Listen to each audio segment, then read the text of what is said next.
For this research folio, I've chosen the topic, the use of digital literacies in the classroom.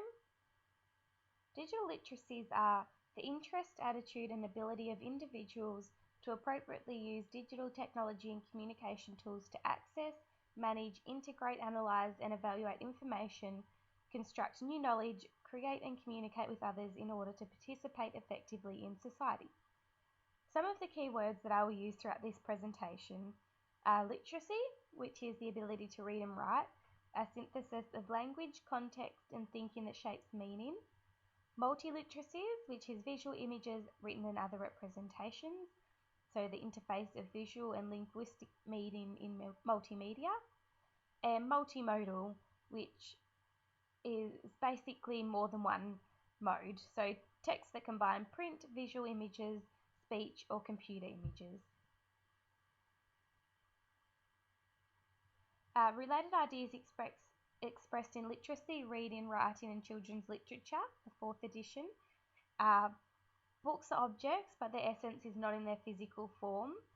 This is very appropriate, as iPads and notebooks and such are becoming a lot more popular within schools, and students are beginning to read things more and more on their iPads and less in the physical form. So although they're still reading the black and white text, it's not necessarily a book in its physical form.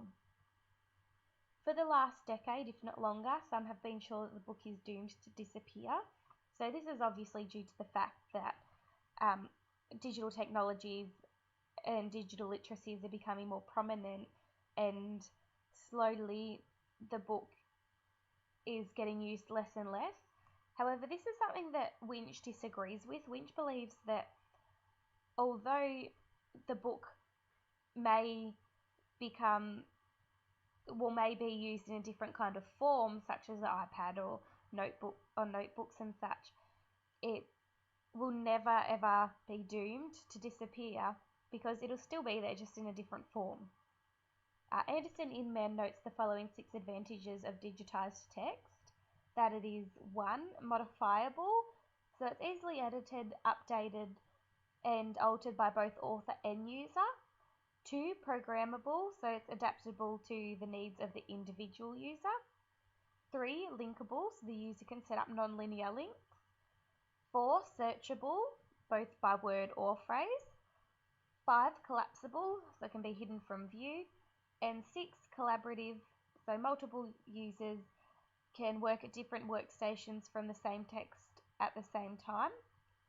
So this is usually done online.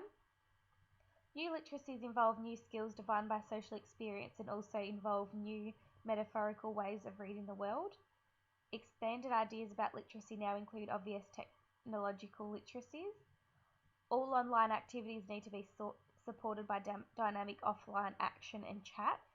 So this just means for all of the digital literacies and digital technologies that the students use, such as the iPads and the resources online, they also need this needs to be supported by offline action and chat. So they need to have class discussions and use physical printed paper and everything so that they can gain the skills from both of the different kinds of sources.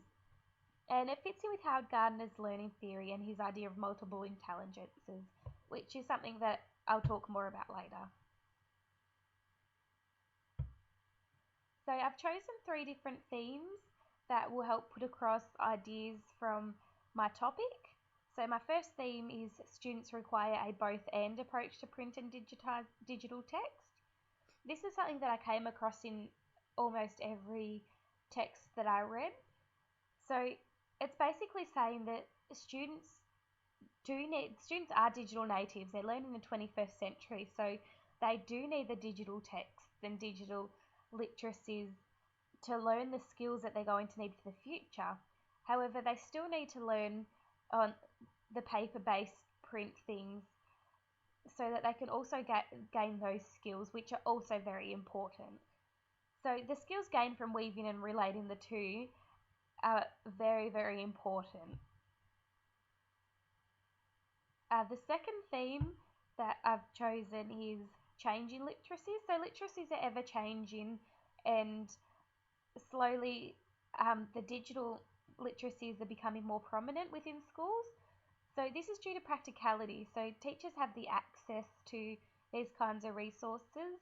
Most classrooms have either in their room or access to things such as iPads and notebooks or desktop computers, and it's informal learning, active participation between students from around the world. So the students can get on the internet and they can be a part of wikis and blogs and emails and chats and such, and discuss things with students from around the world. So it develops communities through digital literacies. Contemporary literacy, it challenges notions. Um, they're multi-literacies, and it has its advantages and disadvantages just like most things. So advantages are things such as the students are getting access to these things that are going to help them develop and gain lifelong skills, and also other kind of advantages are things such as they're developing other kind of social experiences with students in the classroom and students online that they wouldn't usually be able to talk to about things that they may be learning in the classroom. However, there are disadvantages. I did read um, in one of the texts that students' grammar and speaking and spelling are becoming a lot poorer due to the fact that they're not required to do it as much since they're using the digital literacies. However, this was a very controversial idea, and there was advantages and disadvantages from both views. And my third theme that I've chosen is digital literacies in the classroom, which is basically what my whole presentation has been about. So gain social experience, the students talk to students from across the world and from even other classrooms and other schools in their community, and they can also use the things to develop social experience with the students within their classroom.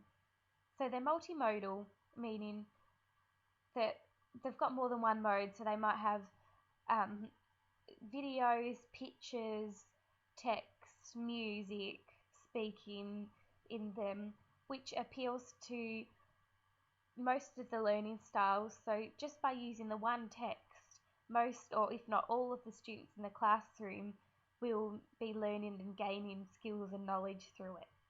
And it provides skills and knowledge required for the future. So the students need to learn how to use the digital literacies and digital technologies and whatnot, because these are things that are going to continue to become more prominent, and the students will be required to know how to use them in the future. And here I've got a list of my references. Most of them aren't cited throughout my presentation. However, all of the ideas that I've expressed have been through information that I've gained by reading these books and articles and such.